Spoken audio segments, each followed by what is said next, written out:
Hey Waffle Gang, I do hope you're well. My name is Mark and today we're checking out some more relationship stories. And if you do love a relationship story, why not consider hitting that like, subscribe, maybe that notification bell too. And let's crack straight on with today's first story. Not sure why I laughed there, but hey. And this first story comes from Throwaway Mum blog, and it does come with an update which was updated today.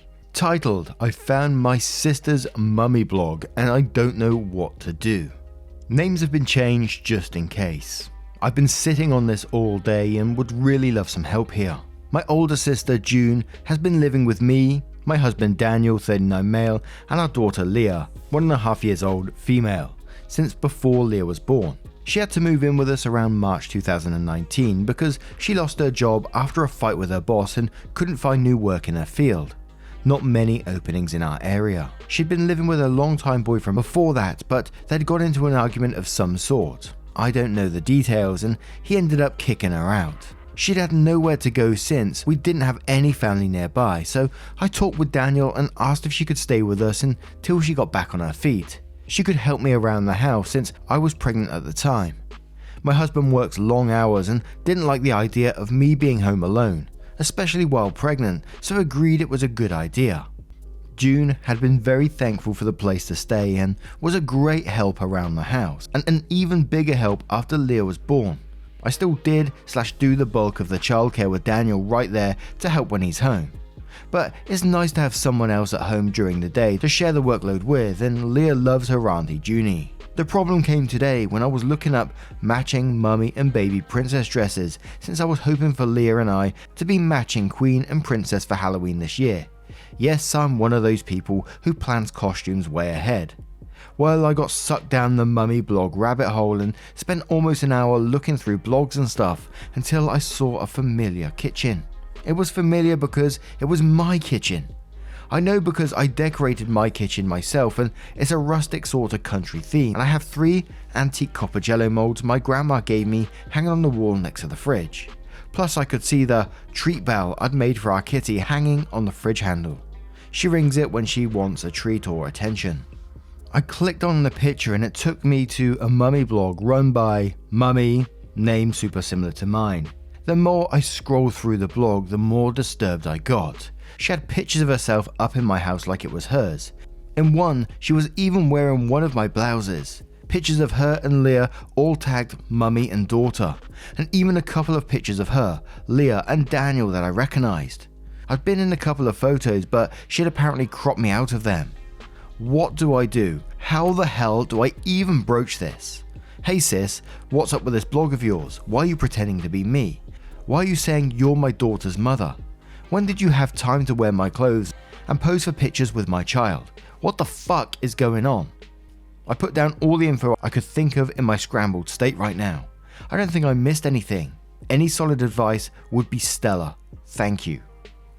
Now first of all, I've got to say it feels creepy as hell that she's replaced you in this family, in this mummy blog, and created some alternative universe, some alternative world where she's the parent of Leah and she's in your place and is posting on this mummy blog to be you. Someone that's gave her shelter in her time of need. Posting pictures of your children onto this blog and your family and pretending to be, the wife to your husband. Absolute madness. And whenever we cover stories similar to these, and I know it's not quite the same, it always reminds me of the film Hand That Rocks a Cradle. It always brings that to my mind. And I know, as I said, I know it's not the same, but just the level of bizarre shit that goes on. So I really wonder what this update is going to say. What is the excuse behind it? And I think we're either going to go down this bizarre path of some sort of jealousy or something like that, or it's going to be that she was just trying to make money off of your family by using your family on this blog, But either way, it does need to be addressed, of course. So we'll find out in the update what it says. But first we're going to cover a couple of those comments to see what people are suggesting. And we're starting off with Coulda, Shoulda, Woulda, who says, oddly enough, I've been in a similar situation. My younger sister was signing up as me on social media, doing in-depth searches for information about me, registered for my high school reunion, and the last straw, used her job at a financial institution to dig into my accounts and offer unsolicited financial advice. I found out when I couldn't access the group for the reunion until I had a friend check it out, and I was already in there, posting pictures and sending messages. I went with the nuclear option. I called her up and told her that she had to stop. At first she denied any wrongdoing, but I had all the information right there in front of me. In the end I told her that she had two options: stay out of my business and delete all the online profiles, or I'd call her employer and never speak with her again. She confessed to the non-creepy portions of it and swore she wouldn't access my information again. Suddenly the social media accounts were gone. Then she was fired for using her position to access accounts without reason in an unrelated case, so that sorted itself out.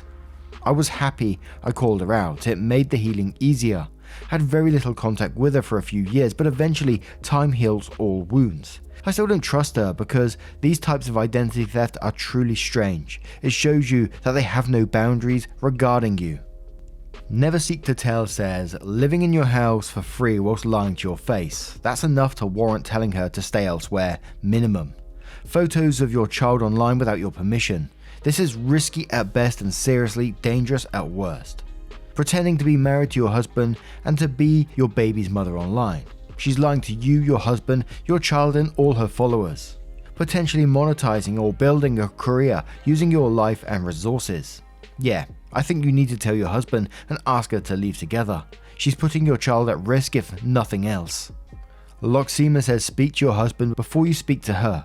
You should put up a united front and you want this to be a consistent message. She's massively crossed so many lines. It's time for Aunt Junie to move out and this blog to be deleted. This really sounds like a horror film. Ryder Juxta says, in her blog she replaced you in your family. That is creepy as fuck. Share it with your husband and get his honest reaction on how she's been behaving around him when you are not there. Is it just a thing she does to anonymous internet users for clout, or does she actually want your place in your family? I would sit her down and talk about how she broke your trust and that you want her to take it down and find somewhere else to live. And depending on how the talk with your husband went, maybe push for her to get therapy and or restrict contact with her. And one more comment before the update from I'm Your Life, who says, I can see you're at loss and worried about her, and all the help she gave you isn't erased by this. First things first, take screenshots of the blog and store it in places she can't erase. Put it in the cloud. Email it to an account she doesn't know about. Save it in hidden folders she wouldn't be able to get to. Then talk to your husband. It's him in the pictures. The house and the kid are also his, and it's important that he is involved in the decision making. He might know or suspect something he hasn't told you about as well. Then you have to decide. Do you want her to keep living with you? Is there anything she can say that would make it okay for her to stay? Maybe a new post with you and her admitting to what she did and why, for example. If she is having some mental issue that could explain it, is it safe for her to be around your kid? If she won't stay, check in your state what notice you have to give her. She has been living with you guys for so long she might be considered a tenant. And what can you do to protect yourself in case she doesn't take the news well? You know her better than all of us. Make up scenarios on how she may react and prepare yourself for the worst case, even if you think it won't get to it. I'm sorry, this is a weird situation, but honestly, it's not okay what she has been doing. Now, with all that information, now we're going to move on to the update to see what it says. So, update. Well, the last almost year has been a lot to process and work through, but a bunch of you nice Redditors have been begging for an update. Though I didn't want to do one until things calmed down. But now things have settled enough for me to do so, so here I am. This is a super long one, so please bear with me.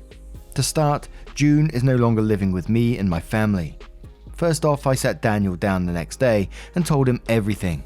I showed him the blog and he was incredibly disturbed by it and upset too. He didn't like how many photos of Leah were up online. We don't post many pictures of her, and the ones we do are on our Facebooks, which are private. He was worried if June was mentally okay because this was nuts to him, and I said I wasn't sure, but I was worried about her too. We agreed we needed to talk to her ASAP. So he took Leah to his parents' house to stay the night before coming back home. Then I contacted our parents for a video call and told them about June's blog I found. I felt like they needed to know what was going on. Our mum was shocked, but our dad didn't believe it, so I sent them a link to the blog. They were quiet while they looked through it, and I talked to them about how we, Daniel and I, were understandably weirded out and concerned for June. Out of them, both Dad looked the most disappointed, while Mum just looked stunned. I told them June couldn't stay here anymore because of this, but we didn't want her out on the street, and they said she could come stay with them. They wanted to be there on the call while we confronted June, but I said all of us together would probably make her feel like she was being attacked, so I said we'd call them afterwards but do the confronting alone. But they'd probably have to help her move her stuff afterwards. And after hanging up with them, I made sure I had my laptop there half shut with the blog open in case she tried to deny it. And I'd screenshotted and recorded countless pages of the blog in case she tried deleting to rug sweep like some people warned me she might do, which ended up being a good idea. When June sat down, she asked what was wrong, and I asked her if she had anything she'd like to come clean to us about. She's still my big sister and I love her, so I wanted to give her a chance to own up to this on her own. But sadly, she said no, so I told her I found her mummy blog. She was silent before saying she didn't know what I was talking about, so I opened my laptop and showed her the blog. She still tried to deny it and said it wasn't okay that I was blaming her for this when we didn't even know if it was her doing it. She said she'd never even seen the blog before, nor even been to the site it was on. Daniel told her to get her laptop and they'd start typing in the blog URL, and if no shortcuts appear, then she was telling the truth. She'd never been to the site, but if one did come up, well, she was lying. She said we were being ridiculous, but I insisted she get her laptop and just prove us wrong. If we were wrong, then we'd apologize. She hemmed and hawed for a bit before reluctantly getting her laptop. I noticed she was gripping it really tight, and after she opened it and signed in, I guess she realized she was backed into a corner. So she just broke down into loud sobs. She started babbling out apologies, and I asked her why she did this. Why even fake being me and starting a blog? I asked if it was for money or something, and she said no, so I asked her to please explain to me why this was a thing she felt the need to do. She explained that she did it to feel happy, and that started a little while after moving in with us. She said it wasn't fair that I had it all, while she was old and unwanted. I told her she wasn't old or unwanted. We love her, and so do our parents, and so does the rest of our friends and family. She got angry and said it wasn't the same, and there was no way for me to understand what she's going through because I was everyone's favorite. I didn't know what she was talking about, and I said I wasn't everyone's favorite, and that's when she exploded and said I was a blind arsehole if I didn't see how everyone in our lives always prefers me over her. She claimed everyone loved me more, and I always got what I wanted no matter what, and I'll admit, hearing that set me off. I told her that was actually not true. She was the oldest, and if we're being honest, she always got what she wanted before me, especially from our dad. I reminded her that he's bought her 3 cars over her adult life, a $2,000 laptop when she started college, and even paid off her first set of student loans for her. Meanwhile, he never did any of that for me. I didn't get to attend college because I didn't have the money and didn't want loans because I wasn't sure I'd be able to pay them back on time. The closest I got to what she got was when our dad offered to sell me his old car for cheap and gave me his old laptop after he upgraded with a brand new one. I said I loved her, but told her she had to see how delusional she was being if she thought I was somehow the favorite. I'll admit, this was a sore spot for me. We got a little heated and argued back and forth, so I told her she needed to pack her things because she couldn't stay here anymore. My trust in her was severely damaged, and I didn't think her living with us any longer would be good for anyone. That's when she started bawling and begging me not to kick her out onto the streets. I told her she wasn't going onto the streets and she could just go stay with our parents. They lived a couple of hours away, so it's not like she was going to be homeless. She kept crying and said she'd delete the blog if we let her stay. I refused and said she needed to go to therapy, not stay here. While we were talking, her trying to compromise and me rejecting it, she opened the blog and began deleting everything. She kept repeating through tears, I'll delete it, I'll delete it, I'll get rid of everything and won't post anything else, as if to convince me to take back my decision. I made it clear through all of this that she was not staying here anymore, no matter what she did. Once she deleted it, she said we were all good now, it's gone, but I told her it didn't matter. She wasn't staying here.